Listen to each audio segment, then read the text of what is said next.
at Jantar Mantar. In his address, he said that he has earned respect and love in the last 10 years. On his resignation, he has stated that he did not join politics to indulge in corruption or sit in the CM's chair. He's also said that he is not hungry for any post or power. While AAP leaders have expressed their hope about the possibility of early elections in Delhi and Kejriwal's return as Chief Minister, BJP has criticised AAP and his plans to call a Janta Ki Adalat. They've called this a new drama. Well, we've had an exclusive conversation with Aam Aadmi Party's Durgesh Pathak. Let's quickly play that out.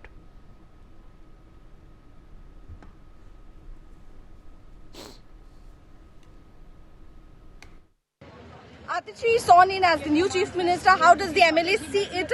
Joins us Durgesh Pathak sir. Atishi has sworn in as the new Chief Minister, and today Arvind Kejriwal has also given a speech asking several questions from the RSS. How did you see this? देखिए, RSS प्रमुख से 5 प्रश्न CM साहब ने पूछे जो बहुत ही महत्वपूर्ण है। और आज जो भारतीय जनता पार्टी गुंडागर्दी कर रही है, जिस तरह से पूरे देश को पॉलिटिकल पार्टीज को तोड़ रही है, लोकतंत्र को खत्म कर रही है, उन 5 प्रश्न बहुत इंपॉर्टेंट है। आरएसएस चीफ को और आरएसएस के हर एक कार्यकर्ता को उसके ऊपर चिंतन करना चाहिए और उसका जवाब देना चाहिए। क्योंकि काफी समय से अरविंद केजरीवाल जो है वो जेल के अंदर थे, तो कई सारे काम जो है वो रुके हुए थे। लग रहा है अब आतिशी के आने से उन कामों में तेजी आएगी, काम आगे बढ़ पाएगा। देखिए, आप हिंदुस्तान जब से आज़ाद हुआ है, किसी भी सरकार के काम को उठा लीजिए और आम आदमी पार्टी के काम को उठा के देख लीजिए, कोई तुलना नहीं है काम की। मुद्दा काम है ही नहीं। मुद्दा इस बार यह है कि जो लांछन, जो भ्रष्टाचार के आरोप इन्होंने मुख्यमंत्री जी के ऊपर लगाकर उनको जेल के अंदर डाला, पूरी पार्टी को तोड़ने की कोशिश की। जनता के बीच में प्रश्न ये है कि क्या अरविंद केजरीवाल ईमानदार है या नहीं, उसके ऊपर रेफरेंडम होना चाहिए। जो आज स्पीच दी अरविंद केजरीवाल में, उसको बीजेपी कहीं ना कहीं डर्टी स्पीच का नाम दे रही है, किस तरीके से देख रहे हैं? बीजेपी तो डर्टी पार्टी है, उसका तो क्या कह सकते हैं। ठीक है, thank you so much. So there you heard Durgesh Pathak, and he said that the BJP is doing the dirty politics. I'm Arju Seth for NewsX in Delhi.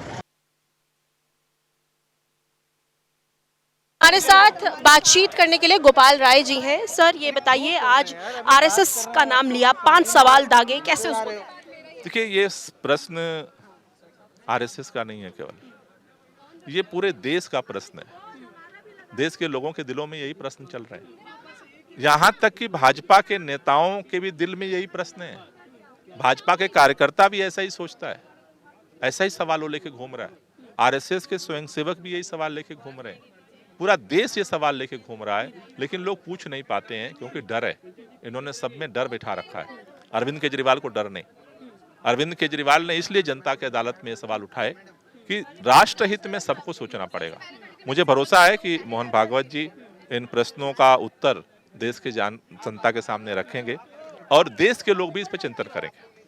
Sir, पिछली बार जब केजरीवाल जी बाहर निकले थे, तब भी उन्होंने प्रधानमंत्री नरेंद्र मोदी की उम्र पर सवाल उठाया था। इस बार भी मोहन भागवत से यही सवाल पूछा, कैसे आप इसको? उम्र पर सवाल नहीं है। सवाल ये है कि आरएसएस ने इतने लोगों के लिए जब ये नियम बनाए, तो क्या वो नियम सब पे लागू होते हैं या नहीं होते हैं? ये दोहरा नियम क्यों है? सवाल इसका है। For more such videos, subscribe to the NewsX YouTube channel, hit the bell icon.